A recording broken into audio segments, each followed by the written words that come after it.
Feeling like an imposter sucks. That annoying fear of not being perfect and seeing ourselves as some kind of fraud. No matter how many milestones we reach or how many promotions we get, we never truly allow ourselves to just celebrate. Instead, we spend too much time comparing ourselves to who we think are the experts. But what if I told you that being an expert isn't always the status you need to reach your goals?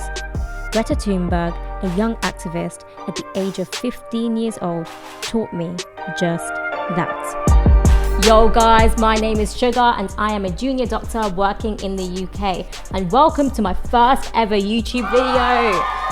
So, to kick things off, I decided that I'm going to talk about one of the main culprits which stops us from doing many things. And in my case, YouTube was actually one of them. And that is imposter syndrome. If you're someone that struggles with this and you're looking for a change in mindset, then keep watching because I'm going to talk to you about how a young Swedish activist changed my outlook and helped me overcome imposter syndrome. So stay tuned, it's story time. Now, 2019 was a very pivotal moment in my life because I just graduated and became a doctor. Now, this was a very big deal for me because I entered medicine through widening access, which essentially is an alternative pathway to medicine, and it's to help people from diverse backgrounds get in. And I remember in the first few weeks of me starting, colleagues and patients will call me doctor, and it was the most weirdest thing because, it was too soon for me to have that reflex in my head to respond. I'll be in the wards and I would hear, "Hey doctor, can you please help this person?" And I would just feel like completely hiding away because despite having the training and the qualifications, I just didn't feel like I was worthy enough for this position. Coincidentally, at that time, a good friend of mine gave me a small book as a gift. And, after years and years of stacking medical knowledge and reading books on how to become successful, it was actually this small book which had a very powerful message that completely changed the way I internalized my status as not only a doctor, but in anything that I do. So this book is essentially a collection of speeches that Greta Thunberg made when she was sailing around the globe in the hope that she would wake people up and say, look, we need to do something about our planet now. Now, she was only 8 years old when she found out about climate change in school. And when she first heard about it, she was really, really shocked as to why nothing was being done despite it being such a big issue. At the age of 11 years old, Greta was diagnosed with Asperger syndrome. Now, people with this syndrome can often be more fixated in a certain thought or a certain concept in their head. And Greta used this as her skill as she became very adamant in making a change. And she started doing so by changing her own habits. So she would refuse to take a plane to travel, she became vegan, and by doing so, she encouraged her parents to do the same. Now, this was the moment when she realized that if she could change the perception of her parents, then she could do this on a wider scheme of things and actually make a change. In May 2018, she refused to attend class and instead she stood outside of the Swedish parliament and protested against the fact that her country is making a poor effort in reducing pollution. In the same year, by December, more than 20,000 students had joined her in one of the most biggest movements yet, and this then led on her to giving very powerful speeches to political leaders worldwide. Now, when we feel like an imposter, we know that it's very much an internal thing, and much of it is just what you practice telling yourself. And that doesn't really help because when you do hear things like, oh, you're not good enough, or someone can do a better job than you, then essentially you mirror that, and that is exactly what you then start telling yourself. Now, imposter syndrome can be triggered from a variety of situations, but it's often the ones which highlight a difference between us and our peers.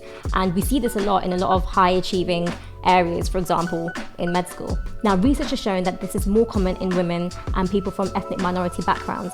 And I guess it's because we often walk into situations with just a mental stigma on our heads.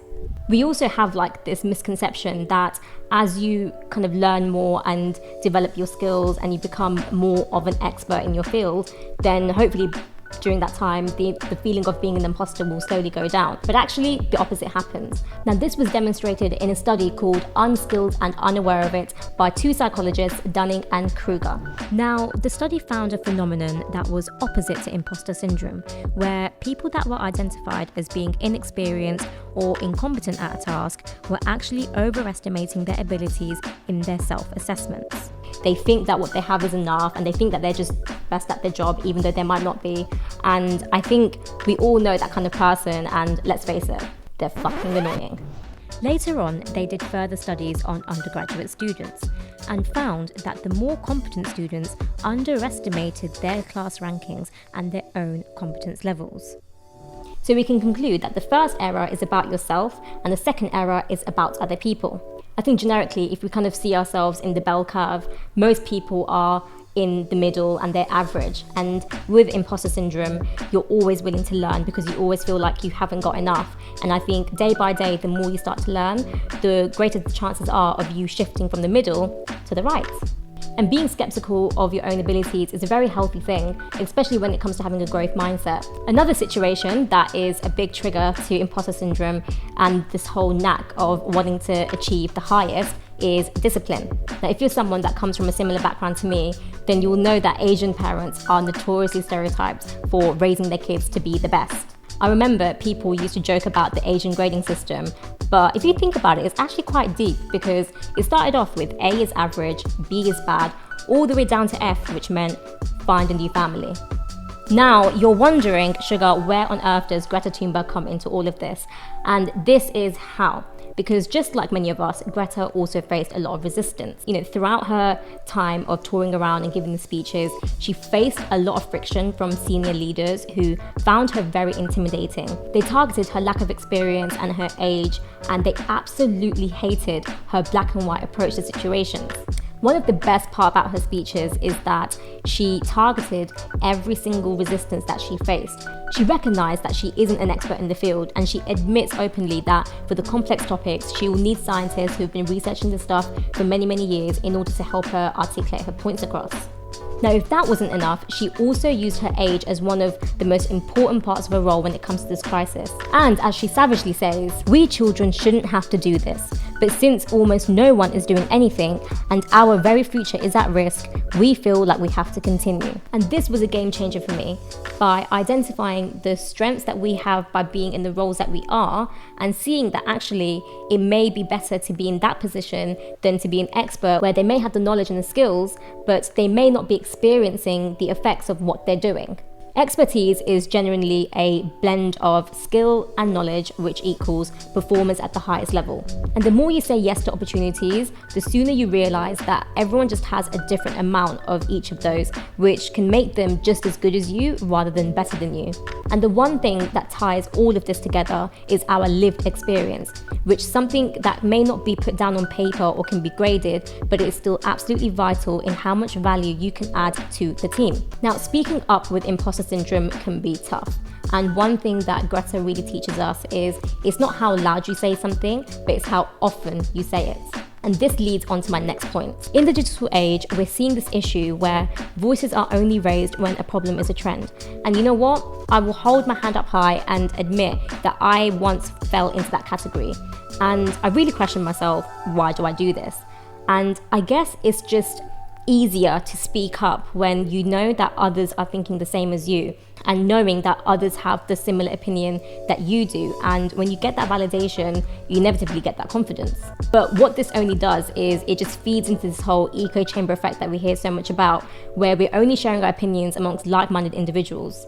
When we feel like an imposter, we can often find it hard to pop our own mental bubble. And this really stops us from breaking those barriers and sharing our perspectives to those who would actually really value it. Now, Greta had the choice to kind of spend her time and chat about climate change amongst her friends in school, but she deep down knew that that wasn't really going to get her anywhere. So a big element in overcoming this is through practice. And the more you place yourself in situations that are outside of your comfort zone, and the more you kind of sit in rooms where people are very different to you, the more opportunities you'll give yourself to say, you know what, I did it once and I can do it again. Now, throughout 2020, we have seen a rise in young leaders who have popped their mental bubble, got out of their comfort zone and just got things done. And a great example from this year is Malone Mukwende, who is a third-year medical student who identified a problem, had a solution in his mind, and made it happen. He created a handbook which showcases how medical conditions can visually present on black and brown skin. And I remember seeing the headlines, and some of them said, oh, just a third-year medical student. Just a third-year medical student. Now, headlines like that really annoy me because it completely disregards the fact that he is just someone who created something that was just well overdue. He recognized that he didn't need to be a consultant or a consultant dermatologist to make this handbook. And just like Greta, he did not seek permission to start. Now, in the world of medicine, I am Asian, I am female, and my 5-foot tripod is taller than me. So honestly, half the time I literally cannot keep up with what part of me feels like I don't belong. But as I read Greta's book, in almost all the speeches, she points out that, yeah, you know what, there are people who have the expertise that she doesn't, but it doesn't change the fact that she raised awareness, she made an impact, and she essentially made a difference in the way people think. And this is why her black and white approach to things just logically makes sense, because you either do something or you don't. And majority of the times, that is simply enough. And I guess the main thing we can learn from Greta's approach is that the resistance that people identify in you can often be used as a catalyst in your favor. And as she nicely summarizes, there is simply not enough time for us to wait to grow up and become the ones in charge. So I guess it's actually more productive to be this lifelong learner who is open to criticisms, willing to grow, and most importantly, you block out the noise of what others are doing. One thing that's very inspiring about children is that they are often logical, and most importantly, they are fearless. And so if thinking with a young mind, with a black and white approach, means that we act more and we get things done, then you know what? I'm down for that. So here we have it, guys. Let's be more inspired by the younger generation as opposed to the old. Please share your experiences and your thoughts below in the comments. I hope this video has helped. And I guess this is where I say for the first, but not last time, that hit that like button and subscribe to my channel. I'll catch you guys very soon. God, I can't believe I just did that. Oh, I'm nearly there. Right, that was so hard.